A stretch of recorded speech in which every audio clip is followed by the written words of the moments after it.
In Cree, this horsetail is called basegan. If you don't burn it, it just covers and just regrows and regrows and just becomes this mat that I'm standing on, where this used to be water covers that. And that's why we need to work on projects like what we're working on with the cultural burning. The burning practices we had burnt all that seed up.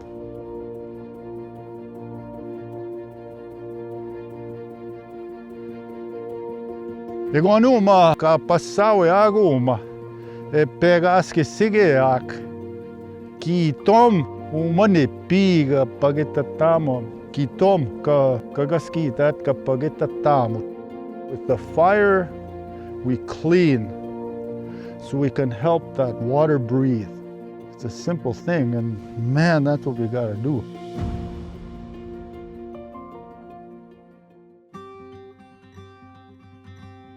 So it used to be the water was started here.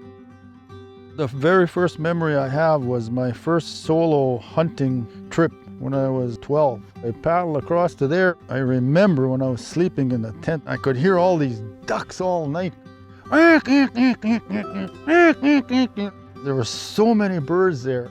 Now I get excited when I see one little chickadee. You know, when there was so much before here. Now we just have this phragmoides, cattail, willows, and sedge grass. It smothers everything, making the lake more stagnant. And you just have little areas that can't sustain birds or muskrats or moose, elk, and deer.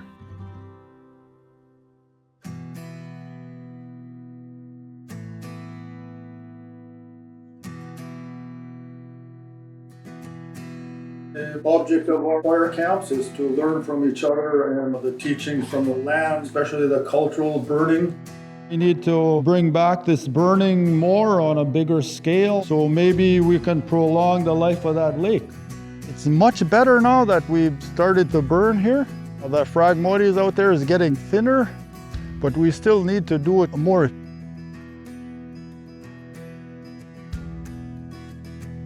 When you burn, the water is freed up again. If there's too much on us, we can't breathe. If there's less, we open up. That's what I want the lake to do. I want to help it breathe again.